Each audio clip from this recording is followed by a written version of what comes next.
capital-intensive industries, you tend to do better when you implement quality management principles than high capital-intensive companies. A v zásadě lze říci, že pokud jste low capital intensive firma, takže dopady řízení kvality budou určitě lepší, než pokud jste firma spadající do vysoké kapitálové intenzity. An example of low capital intensive industry might be service industries. You generally have much more labor in service industries, and one way you can think about that is if you do quality management in those types of companies, you tend to get very significant improvements.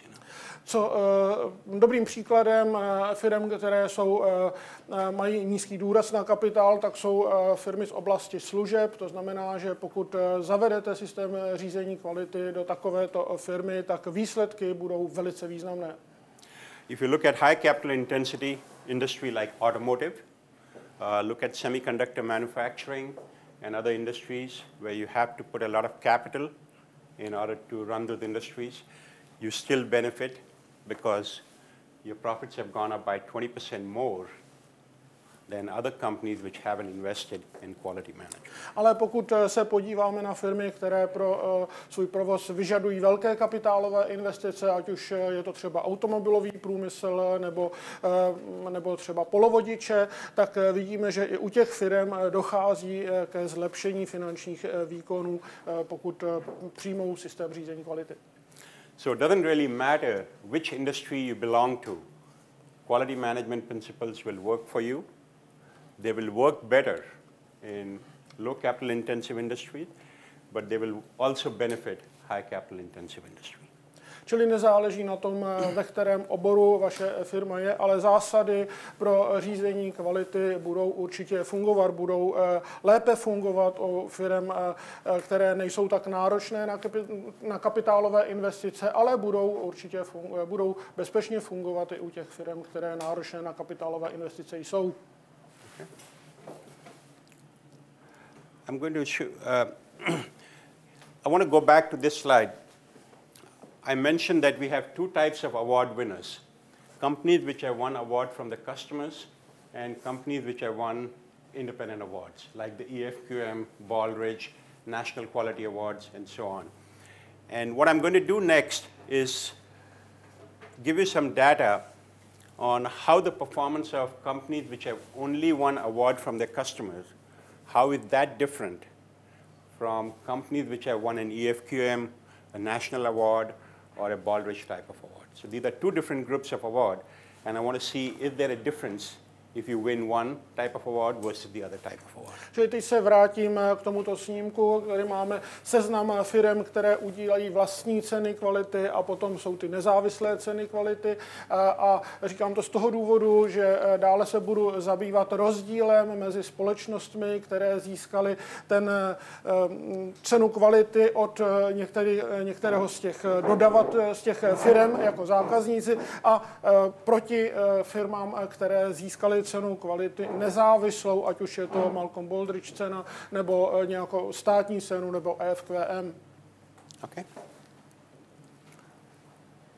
So, what we have here is two sets of numbers.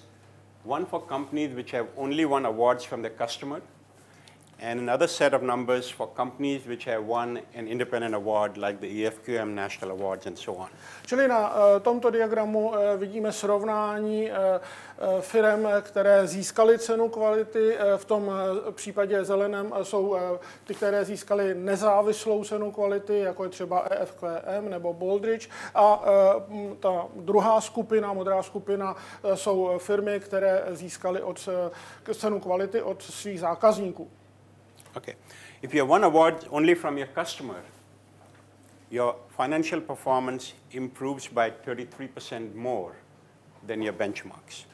So you're doing better than your benchmark if you have only won awards from your customers.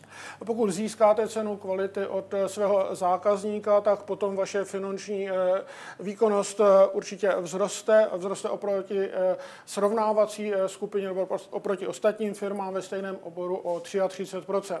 Okay.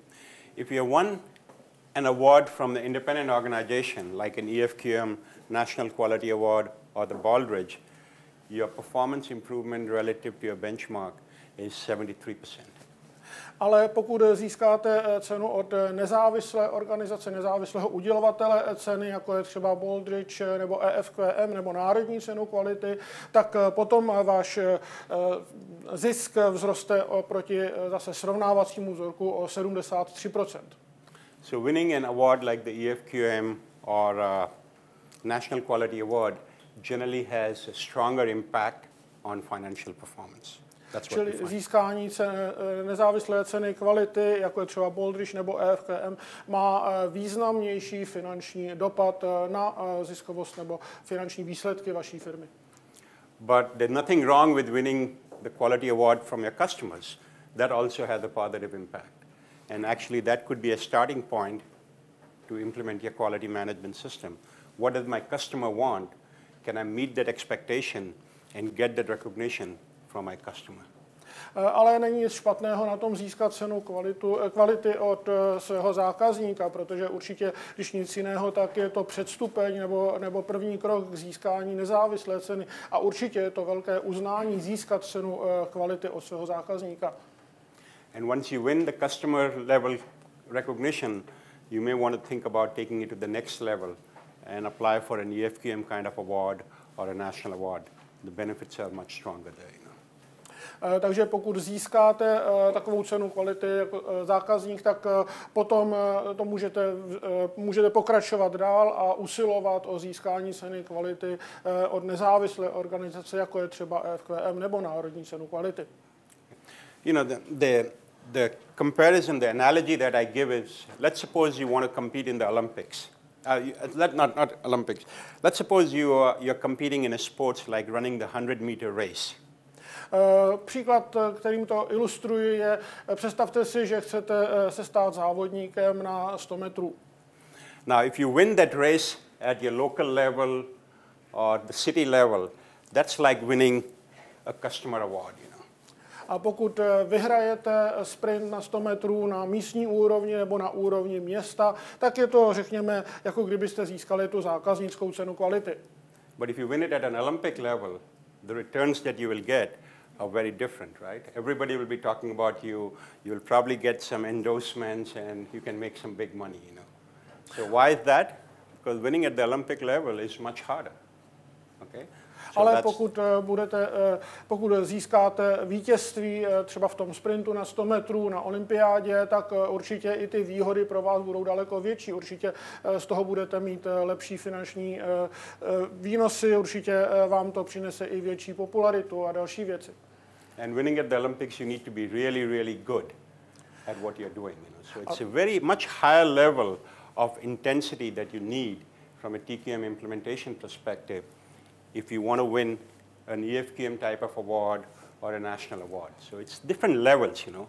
Customer level is a smaller level, I mean less intense, and then you have a more intense level. A to je v zásadě něco podobného jako získání té nezávislé ceny kvality. Je to rozdíl v intenzitě.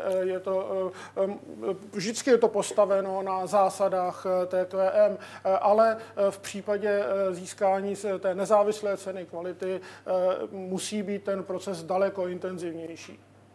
So a low level of intensity can still help you. But then you might want to think about going to the higher level. Yeah. Čili nižší úroveň intenzity určitě bude prospěšná, ale pokud chcete usilovat výš, tak to bude stát i větší intenzitu. So you didn't have any company which has been awarded by both prizes?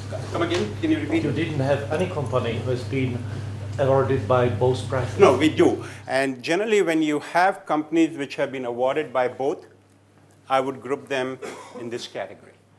Ano, byly tady firmy, které byly oceněny oběma cenami kvality, jak zákaznickou, tak nezávislou, a v tom případě jsem je obvykle zahrnoval do té ceny těch nezávislých.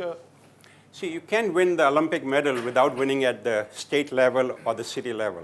So you probably are going to get some awards from your customer. That's a low level, or low level of intensity, and then you take it to the high level. So if you won an independent award, you will belong